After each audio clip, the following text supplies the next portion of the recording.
Kasus dugaan pemerasan mantan Mentan Syahrul Yassin Limpo memasuki babak baru meski telah menggeledah 2 rumah Firly serta memeriksa puluhan saksi, melakukan klarifikasi dan mengumpulkan bukti. Polisi hingga kini belum juga menetapkan tersangka. Akankah Firly ditetapkan sebagai tersangka? Kita akan membahasnya dengan peneliti Pusat Kajian UGM Zainur Rohman. Selamat pagi Pak Zainur. Selamat pagi Mbak Gema. Iya Pak Zainur, segala upaya sudah dilakukan oleh pihak kepolisian dari memanggil, memeriksa, menggeledah rumah. Nah tapi sampai saat ini Firly belum jadi tersangka. Apakah ini polisi terkesan berhati-hati dalam menetapkan tersangka kepada Firly ini? Iya Mbak Gema, tentu publik menunggu dengan segera penetapan tersangka FB oleh Polri. Namun tentu ini bukan sesuatu yang mudah. Kita tahu bahwa FB ini adalah eks penegak hukum dengan pengalaman puluhan tahun. Jadi tentu Polri harus sangat hati-hati. Jangan sampai ada satu prosedur yang dilewati sehingga membuka celah, misalnya membuka kesempatan untuk di-challenge di forum pra-peradilan. Tetapi kalau dari sisi unsur, saya melihat sebenarnya unsur-unsur yang disangkakan kepada FB, belum disangkakan sekarang gitu ya, tetapi diarahkan kepada FB itu sudah terpenuhi. Yang pertama adalah pasal 36 Undang-Undang KPK, melarang adanya komunikasi atau hubungan dalam bentuk apapun antara seorang pimpinan KPK dengan pihak yang berperkara. Ini sudah sangat kuat Mbak Gema. Ada dokumentasi pertemuan antara FB dengan SYL. Ada saksi-saksi yang membenarkan pertemuan tersebut, termasuk SYL sendiri, kemudian Hatta, kemudian juga pengelola gedung olahraga di mana tempat mereka berolahraga dan menjalin pertemuan. Artinya dari pelanggaran pasal 36 Undang-Undang KPK junto pasal 65 Undang-Undang KPK itu sudah clear, sangat clear itu terpenuhi. Yang kedua Mbak Gema adalah dugaan adanya pemerasan sebagaimana diatur dalam pasal 12 huruf E kecil. Di dalam pasal tersebut itu kemudian memang sepertinya penyidik sangat hati-hati. Ya, tentu penyidik ingin mengetahui apakah pernah ada penyerahan sejumlah uang atau tidak. Kita pernah mendapatkan informasi begitu ya bahwa Hatta memberikan kesaksian pernah ada penyerahan, tetapi penyerahannya bukan kepada F, diserahkan kepada pihak lain, dititipkan, kemudian nanti akan dimaksudkan untuk memberikan kepada F. Nah tentu di sini juga Baik. harus ada kehati-hatian Mbak Gema.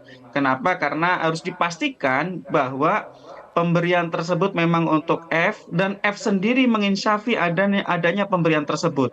Baik barangnya sudah beralih ke F maupun belum, selama ada kata penerimaan dari F dalam bentuk apapun, maka di situ kemudian sudah terpenuhi unsurnya.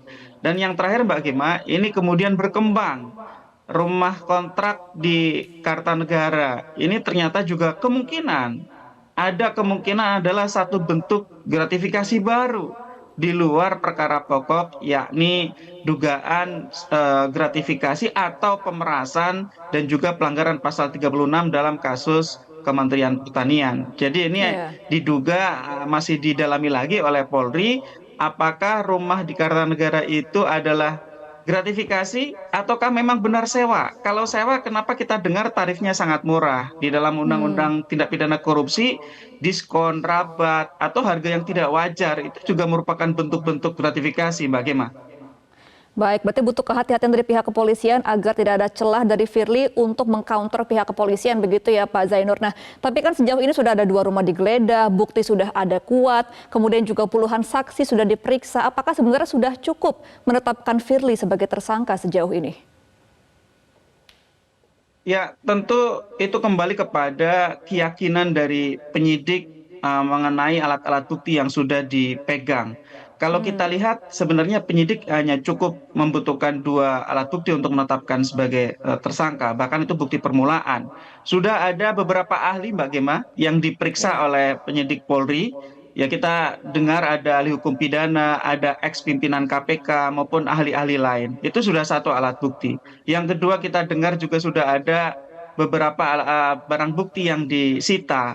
ada juga pemeriksaan terhadap saksi-saksi termasuk SYL, Hatta, para ajudan Firly dan seterusnya. Kalau kita menghitung dua bukti permulaan, sebenarnya itu sudah sangat cukup untuk menetapkan tersangka. Tetapi sekali lagi memang kita harus hargai juga upaya yang sedang dilakukan oleh penyidik Polri untuk meminimalisir ya celah-celah yang dapat digunakan untuk adanya perlawanan dari FB ini. Nah, tetapi kita juga ingin mengingatkan Polri bahwa waktu sangat berpengaruh terhadap kesuksesan sebuah penanganan perkara. Kita tahu bahwa FB ini bukan orang biasa, ini adalah orang dengan pengalaman penegakan hukum hampir 40 tahun, sangat senior, juga lama berkecimpung di bidang reserse. Semakin lama diberi ruang, maka ada potensi-potensi. Bagaimana?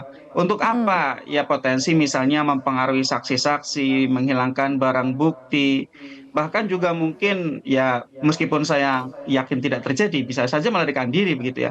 Nah, jadi menurut saya Ya. bagaimana dari sisi waktu ini juga harus jadi perhatian bagi penyidik Polri agar kasus ini jadi prioritas.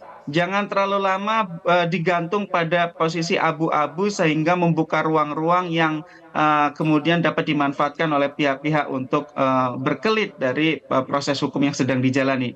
Jadi menurut saya kalau memang semua alat buktinya sudah kuat, sudah Baik. yakin penyidiknya, ya tinggal silakan untuk gunakan kewenangannya untuk penetapan tersangka. Tetapi kalau memang belum yakin, kemudian dirasa alat buktinya belum cukup, ya semua kembali kepada kecukupan alat bukti, Mbak Gema.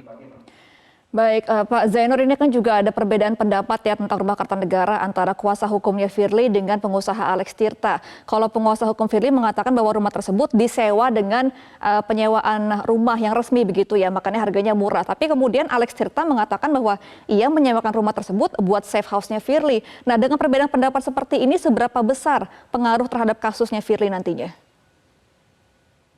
Ya, tentu nanti keterangan-keterangan tersebut akan dikonfrontir oleh penyidik, kemudian akan dinilai mana yang punya kebenaran.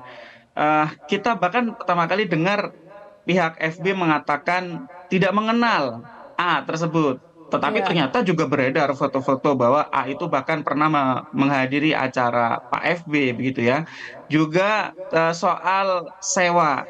Ya, apakah benar itu adalah sewa oleh Pak FB atau itu adalah satu fasilitasi dari A kepada Pak FB sebagai bentuk entertainment atau sebagai bentuk gratifikasi bahkan. Itu yang kemudian Hmm. harus didalami oleh penyidik. Itu tugas dari penyidik untuk melakukan pendalaman, untuk melakukan konfrontasi, kan juga bisa menggunakan nilai-nilai kewajaran. Apakah wajar nilai kontrak yang sangat murah tersebut? Ataukah yang Iya. kedua, ataukah benar kalau misalnya ada alat bukti yang menunjukkan adanya apa namanya kwitansi sewa. Apakah benar ada pembayaran berdasarkan kwitansi sewa tersebut, ataukah kwitansi sewa tersebut hanya merupakan satu dokumen yang diada-adakan untuk mendukung keterangan dari pihak FB. Nah, itu harus dikonfrontir, harus dilakukan klarifikasi, harus dilakukan verifikasi oleh penyidik Polri. Nah, saya justru sebenarnya mempertanyakan rumah tersebut memang sangat misterius. Kenapa? Karena yang pertama itu dikatakan oleh A digunakan sebagai rumah singgah bagi kolega-kolega. Dan Hmm. kemudian karena masa COVID kemudian vakum, kemudian beralih kepada Pak FB. Nah, bagi saya tentu keterangan-keterangan ini harus diverifikasi satu persatu oleh pihak Polri sebagai penyidik begitu ya. Ya. Kenapa? Karena sangat ngeri gitu ya, Mbak Gema ya. Kenapa? Iya. Karena satu tempat di mana biasa digunakan sebagai tempat singgah kolega-kolega A kemudian digunakan juga oleh Pak FB. Betapa tidak ngeri gitu ya. Berarti kan tempat yang bagi saya ya tempat yang mungkin penuh dengan apa namanya kemungkinan-kemungkinan adanya apa namanya persinggungan antara orang-orang kolega-kolega Pak A dengan Pak FB. Padahal Pak FB adalah seorang penegak hukum yang menjabat sebagai ketua KPK. Bisa dibayangkan semua orang tahu bisnisnya Iya, Pak iya. A ini seperti apa begitu ya. Jadi memang menurut saya tugas dari Polri untuk melakukan klarifikasi, untuk melakukan konfrontasi terhadap keterangan-keterangan yang disampaikan oleh pihak-pihak yang terkait dalam perkara ini. Tapi dari keterangan Oke. pihak FB saja sudah tidak benar ya, ketika pertama kali mengatakan tidak kenal orang apa namanya A itu menghadiri acara resepsi yang diselenggarakan oleh Pak FB gitu ya. Juga keterangan soal harga sewa, juga soal keterangan peruntukan rumah sewanya, itu menurut saya banyak hal yang memang menjadi tanda tanya. Tapi yang ingin saya garis bawahi adalah soal rumah Kartanegara ini Mbak Gema adalah temuan baru lah bisa dikatakan seperti itu di luar perkara SYL-nya. Meskipun untuk perkara SYL mungkin di situ eh, poin pentingnya adalah informasi atau kesaksian dari SYL mengatakan pernah kurang lebih 5 kali bertemu dengan Pak FB di rumah Kertanegara. Padahal Ya. dari keterangan pihak Pak FB mengatakan tidak pernah bertemu dengan Pak SYL di rumah Kertanegara. Nah, artinya kan ini kan keterangan-keterangan yang apa namanya sering disampaikan oleh pihak FB ini adalah keterangan-keterangan yang diragukan gitu ya, selalu bertentangan dengan keterangan pihak-pihak lain.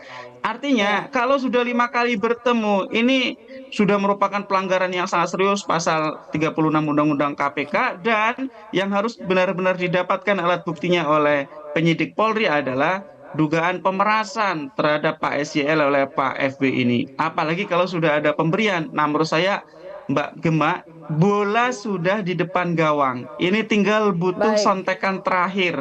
Ya, ini tinggal di tap in kemudian akan bisa gol. Itu yang ditunggu oleh masyarakat agar segera ada kepastian hukum dan tidak mengganggu kinerja dari lembaga anti korupsi yaitu KPK, karena nanti kalau sudah jadi tersangka maka akan diberhentikan sementara, kalau sudah jadi terdakwa akan diberhentikan tetap. Bagaimana? Baik.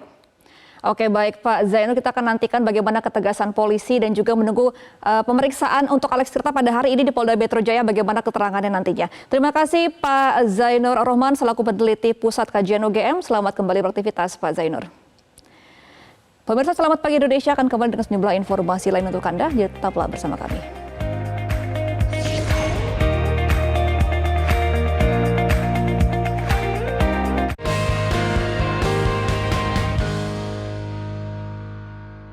Didukung oleh